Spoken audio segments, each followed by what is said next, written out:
My daughter-in-law's mother called me a burden in front of 40 people at my own son's housewarming party. She said it clearly, without flinching, like she was commenting on the weather. And before I could even decide whether to laugh or cry, my son set down his glass, turned to his girlfriend, and said 7 words that made the entire room go silent. "This is not your home. Get out." The party ended in 11 minutes. But what my son discovered the following morning, hidden in a folder she thought no one would ever find, would not just end a relationship. It would unravel a scheme so deliberate, so calculated, that I am still amazed I never saw it coming. I should have. Looking back now, the signs were everywhere. I just kept choosing not to read them. My name is Margaret, and I was 62 years old the afternoon my son's celebration turned into the worst and the best day I had seen in years. I want you to understand who I was before that day, because it matters. I taught 3rd grade for 31 years at an elementary school in a small Ohio town.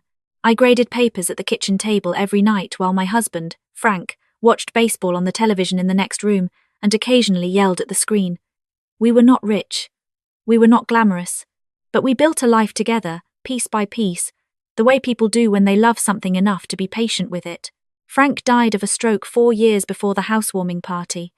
He was raking leaves in the backyard on a Tuesday morning. I found him by the oak tree he planted the year our son was born.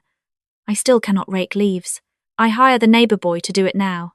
My son was everything after that. He had always been a good man, thoughtful in a quiet way, the kind who remembers the things you mention once in passing and brings them up months later because he was still thinking about them. He became an architect, which surprised no one who remembered him building elaborate structures out of popsicle sticks and tape at age 7. After Frank died, he called me every single morning for the first year, not always to talk about anything important, sometimes just to say, "Hey Mom, how's the coffee?" That was enough. That was more than enough. He met his girlfriend at a charity event 2 years before the party. She was pretty in the way that photographs well, sharp cheekbones, straight teeth, a laugh that sounded practiced but convincing.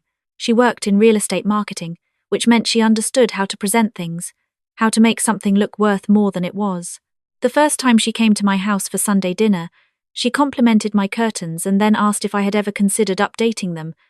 I said I liked them. She said, "Of course you do." I let that go. People say strange things when they are nervous, and I wanted to believe she was nervous.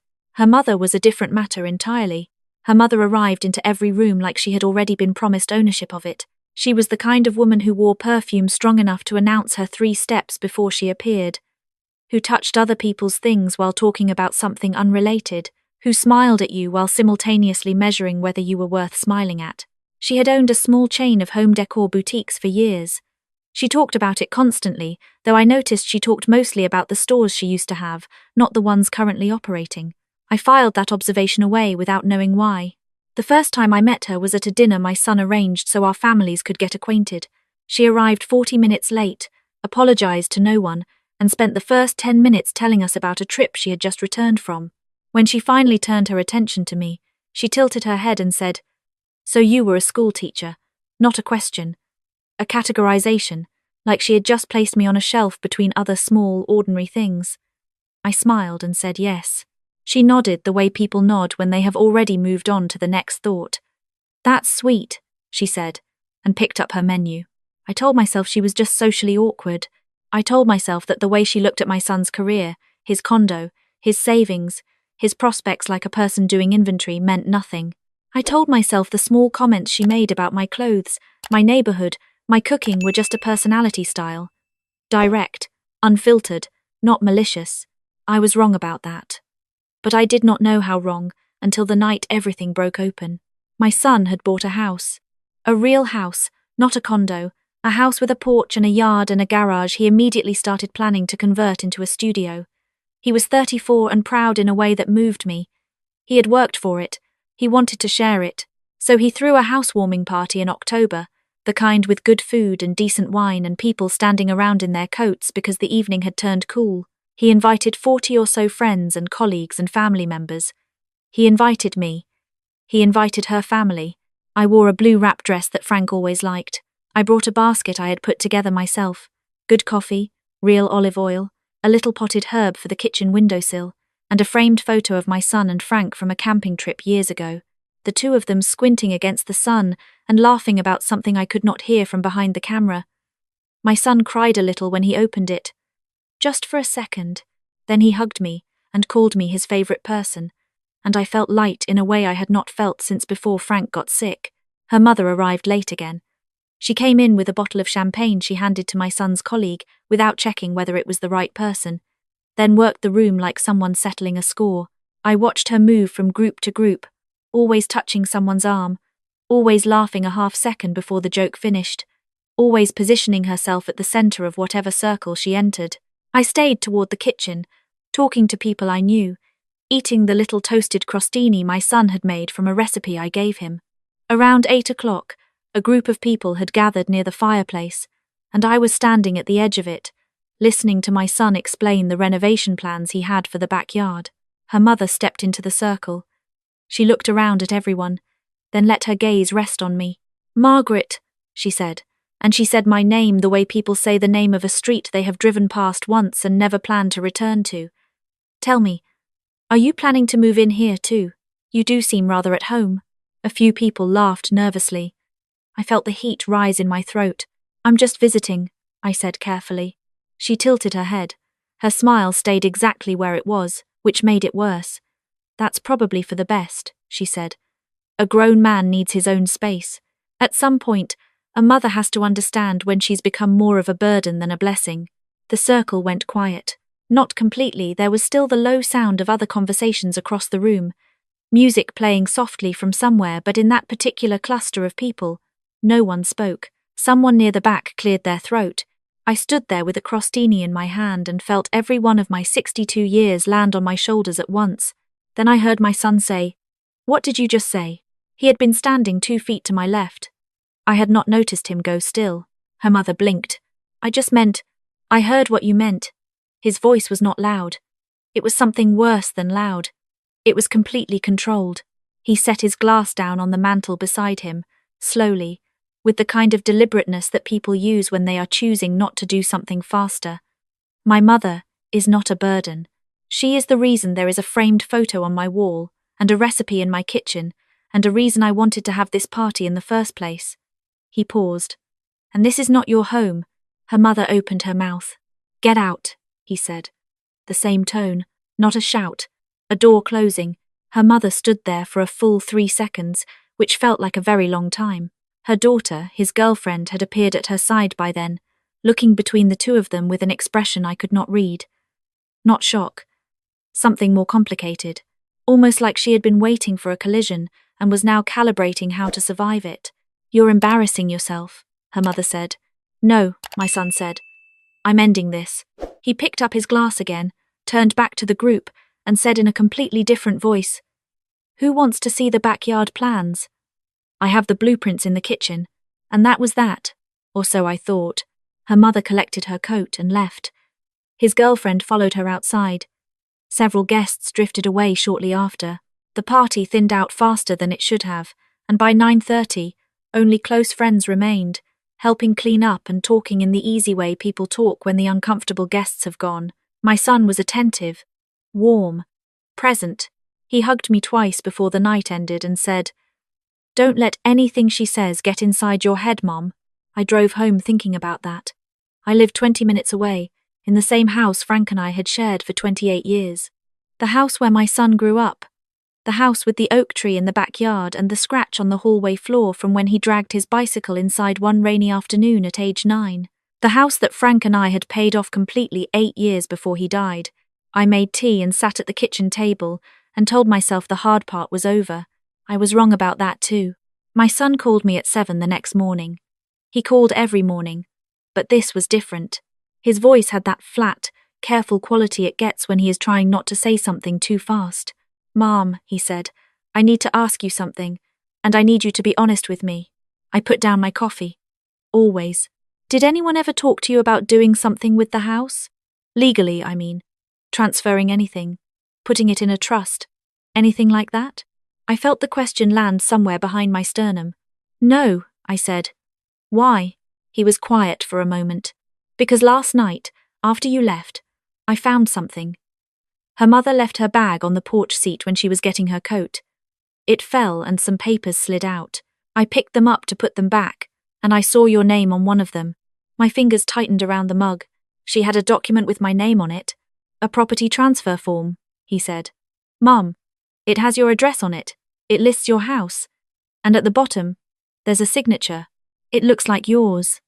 But it is not mine, I said. I said it before he finished the sentence, because I already knew it could not be mine. I didn't think so either, he said quietly. Can I come over? He was at my door within the hour, still in the clothes he had slept in, his hair uncombed, holding a folder against his chest the way you hold something you are not sure what to do with. Behind him was someone I had not expected. Her father. He was standing a half step back, shoulders drawn inward, and he looked the way people look when they have made a decision that is terrifying and necessary in equal measure. I let them both in without speaking. We sat at my kitchen table, the same table where I had graded papers for 30 years, where Frank had drunk his morning coffee, where my son had done his homework and cried after baseball losses and told me, at 17, that he wanted to be an architect. My son opened the folder and placed the document in front of me. I read it slowly. Then I read it again. It was a form to transfer partial ownership of my house into a family trust. The listed trustees were his girlfriend's name and her mother's name. There was a date 2 weeks out, and at the bottom was a signature that looked almost like mine. The L in my first name was too rigid. The R in my last name tilted the wrong way. Someone had practiced it. Not enough. I turned the page over, as if there might be an explanation on the back. There was not. Tell her what you told me, my son said to her father. Her father rubbed the back of his neck. He had always been the quiet one, polite at dinners, agreeable in conversation, present without being substantial. I had never thought much about him, which I was now realizing was probably by design. Her mother has been in financial trouble for about 18 months, he said. The boutique started losing money 2 years ago. She took out loans to cover the operating costs, and then more loans to cover the first ones. She has been, he paused, choosing the word carefully, managing appearances, making everything look fine from the outside while the inside was hollowing out. How bad? My son asked. Bad enough that she has been talking about your house since last spring. He looked at me. She said that you were elderly and alone, and that eventually the house would pass to your son, and that once he married into the family, it made more sense for it to be he. Stopped again, organized. That was the word she used. Organized. I looked at the signature at the bottom of the page. She forged this, I said. He nodded. She told me she had found someone who could prepare documents. She said it was just preliminary. She said nothing was finalized. He exhaled slowly. I did not know about this specific document until last night, but I knew she was planning something. I have known for months, and I did nothing, and I am sorry. Those last 4 words cost him something. I could hear it. My son had gone very still, the way he used to go still as a teenager, before he said something that would change the shape of a conversation. There's more, he said. He reached into the folder and pulled out a printed email. He laid it in front of me. It was between her mother and a man whose name I did not recognize, with an email address that included the word estate. The message was 3 paragraphs long. I am going to paraphrase it here because reading the exact words still makes my chest tighten. The general meaning was this. Once the marriage happened, the son could be gradually guided toward recommending estate planning to his mother. If she resisted, the wife could suggest distance. Older women who feel isolated tend to become more cooperative. It would simply take patience. Older women who feel isolated tend to become more cooperative. I put the paper face down on the table. I did not want to look at it anymore. She told my daughter the marriage would take care of everything, her father said. She told her that you would come around naturally once you felt like part of a larger family, that it was just about making you feel included. And she believed that? My son asked. Her father was quiet for a moment. She believed what she wanted to believe. That is, he looked at his hands. That is something I should have addressed a long time ago. Her mother has been telling her a version of the world for 30 years, and I let it happen because it was easier than fighting it. I am not a good excuse for that. My son stood up and walked to the window. He stood there with his back to us for a moment, looking at the oak tree in the backyard. Frank's tree. When he turned around, his face was composed in a way that reminded me painfully of Frank in difficult moments. Settled. Decided. Where is she now? He asked. He meant his girlfriend. She went to her mother's last night, her father said. After the party, I think she knew something was wrong. She called me this morning and told me to stay out of it. Does she know about the document? Her father looked at the folder. I don't know how much her mother told her, but I know she is not innocent in this. She knew her mother had been making plans. She chose not to ask too many questions. That landed quietly. The hardest truths usually do. I got up and made more coffee because I needed something to do with my hands. I stood at the counter while the machine ran and looked around my kitchen. The blue mug that Frank always used, still on the second shelf where I put it after he died, still there every morning, even though I never take it down. The little notch in the cabinet door from when my son was 7 and swung it too hard. The curtains that his girlfriend had suggested I update. My curtains. In my kitchen, in the house that Frank and I had built together, dollar by dollar, year by year. I want to call someone, I said. Legal. I want to know what this is, officially. Already thought of that, my son said. He turned his phone toward me. He had sent a text to a colleague who worked in property law. The reply was already there. Send photos of the document. This could be fraud. Keep everything. He looked at me. You okay? I am thinking, I said. What I was thinking was this. I had been quiet. For 2 years, every time something felt wrong, I had talked myself out of saying it. Every tilted comment, every measuring look, every small dismissal, I had folded them all into a story where I was being oversensitive, where I was the difficult one, where keeping peace meant staying small. And the whole time, while I practiced that silence, someone at another table had been writing my name on documents I never agreed to sign. Silence had not protected me. It had simply given them more time. I picked up my coffee. Let's call your colleague, I said. And then we're going to call the police. My son nodded once, and for the first time that morning, something in his expression loosened. Not relief exactly. More like recognition. Like he was seeing something he had hoped was there and was glad to find it.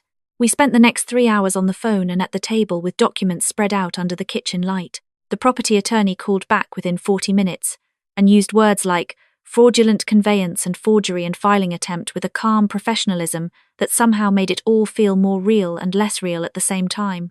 He told us to contact the county recorder's office and the local police and to keep every piece of paper. My son photographed everything twice. Her father sat with us the whole time, answering questions, providing context, repeating details with the steady exhaustion of someone delivering a long overdue confession. We had been at the table for 2 hours when the front doorbell rang. I knew before I answered it. Some part of me had been expecting this visit since 7 that morning. She was standing on my porch, his girlfriend, in a coat I recognized from a dinner several months ago, her hair pulled back, and her face arranged into the expression people use when they have rehearsed sincerity. Her mother was not with her. That was the first thing I noticed. I need to talk to you, she said. You can come in, I said, but I want you to know your father is here. Something shifted in her face. She stepped inside anyway. We stood in the front hallway, she and I and my son and her father, all 4 of us in the small entryway under the overhead light, the kitchen visible behind us with all its papers and coffee mugs, and the evidence of a very difficult morning. I didn't know about the document, she said. She said it to my son, but she looked at me. What did you know? He asked. She was quiet for a moment. I knew my mother had been talking about estate planning, about your mum's house. She kept saying it would be better for everyone if things were organized before the wedding. She stopped. She made it sound reasonable, like something responsible people do. And the forged signature? I asked. She closed her eyes briefly. I swear I didn't know about that. I believed her. And I didn't. The truth was probably somewhere complicated, that she had known enough to ask more questions, and had chosen not to, because the answers would have required her to act. Sometimes not knowing is a decision. Your mother called me a burden last night, I said. In front of 40 people. I know. Her voice was low. You didn't say anything. She looked at the floor. I know. There are moments when a person stands in your hallway and tells you the truth about themselves without using any words at all. This was one of those moments. She was not a cruel person. She was a person who had learned, very young, that her mother's approval was easier to keep than to lose, and she had made a series of small, quiet choices over many years that had brought her to my entryway on a Sunday morning with a forged document on my kitchen table. I am going to give a full statement to the police, she said, about what I know, about what my mother said and planned. I'm not going to protect her from this. She looked at my son. I know that's not enough. He met her eyes. It's the right thing to do, he said. That's what it is. It's not, he paused. It doesn't fix this. She nodded. She was crying, quietly. The kind of crying that does not ask for anything. She did not wipe her face. I'm sorry, Margaret, she said, and she used my name differently than her mother had. Gently. Like it deserved to be said carefully. I believe you, I told her. I meant it. But sorry and innocent are not the same word. And I have been old enough, long enough to know the difference. The police arrived 40 minutes later, not dramatically, not with sirens, just 2 officers, and eventually a detective who handled financial crimes, all of them very calm and very thorough. Her mother arrived 20 minutes after them, with a lawyer who looked like he had dressed quickly and regretted agreeing to this case, and the next several hours involved a lot of standing on my porch and in my front room and in the driveway, while things were documented and statements were given, and a process was set in motion that I will not pretend I fully understood in the moment. What I understood was simpler. The forgery was real. The intent was documented. The emails existed. And once the detective made clear how serious this was, her mother's composure, that magnificent, polished, expensive composure she had worn like a second skin, began, slowly and visibly, to come apart. She tried several things in sequence. First she tried authority, then she tried indignation, then she tried the version of events where she had only been trying to help and everything had been misunderstood. None of them worked, because her father had kept the original emails, and because her lawyer, the one she had hired to prepare the documents, had apparently decided very quickly that cooperating with authorities was in his personal interest.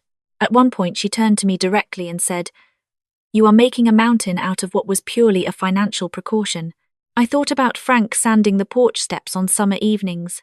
I thought about my son at age 5, helping me plant tomatoes in the backyard and eating 2 of them straight off the vine before they were ripe.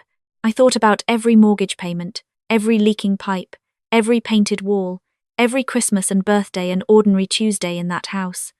The mountain, I thought, was built by my family. She had not laid a single stone of it. Then you should have asked me, I said. That was all. She had no answer for that. Some truths are so simple they leave no room for argument. By late afternoon, the detective had what he needed, and her mother had been informed she would be contacted for further questioning. Her lawyer was very quiet during the drive away. Her father stayed behind, sitting on my porch steps as the cars left, looking like a man surfacing from a very long time underwater. My son sat beside him. I brought them both coffee, and the 3 of us stayed on the porch as the light changed, and the neighbour's dog barked twice at nothing, and the oak tree in my backyard stood the way it always stands, patient, unchanged, rooted in the same earth Frank planted it in 29 years ago. I spent 15 years letting her run things, her father said, because it was easier than the fight. I told myself I was keeping the peace. What I was actually doing was teaching her that it worked. My son looked at him. You came this morning. I should have come years ago, he said.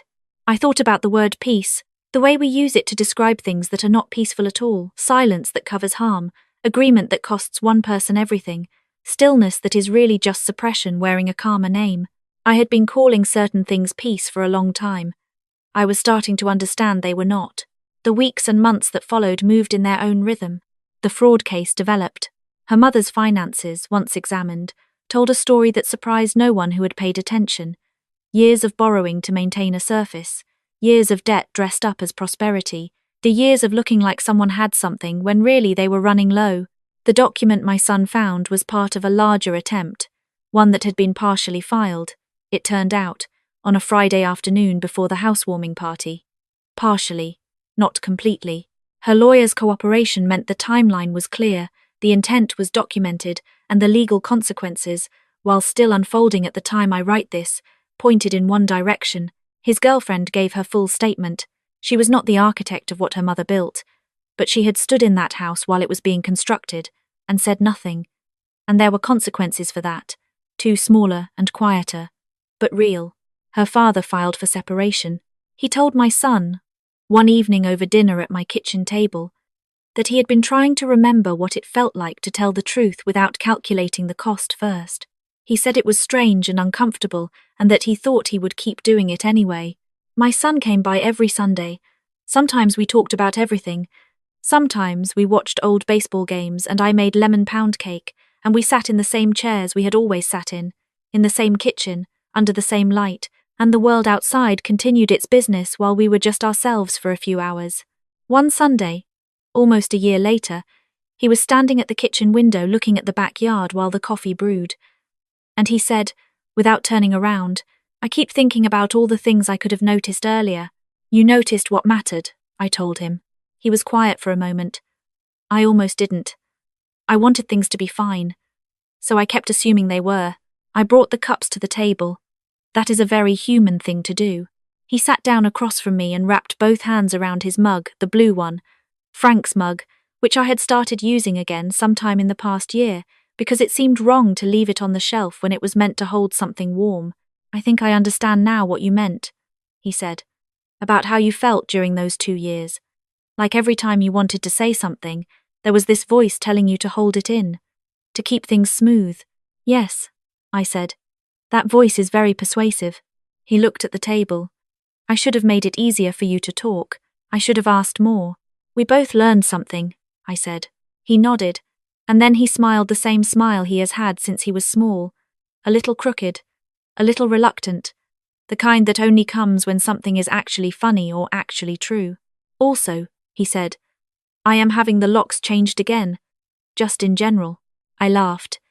Really laughed, for the first time in what felt like a long time, and the kitchen held the sound the way good rooms do, warm and solid and old, the kind of room that has seen enough hard things to know that laughter belongs here too. Here is what I know now that I wish I had known 2 years earlier. A person who respects you does not make you feel small and then wait to see if you will forgive them for it. A woman who loves your son does not measure your home with her eyes and her mother's plans. And silence, that long, careful, expensive silence I kept to avoid making things difficult, is not the same thing as kindness. It is only what harm needs to grow undisturbed. I updated my legal papers with an attorney of my own. I put good locks on every door. I framed a photo of Frank in the hallway where I see it every morning. Him and my son on a camping trip, both of them squinting into the same sun, both of them laughing at something I could not hear from behind the camera. And I put the original deed of this house in a fireproof box on the top shelf of my closet. The house that Frank and I built, that my son grew up in, that held us through every ordinary and extraordinary thing a life can hold. No one is organizing it but me.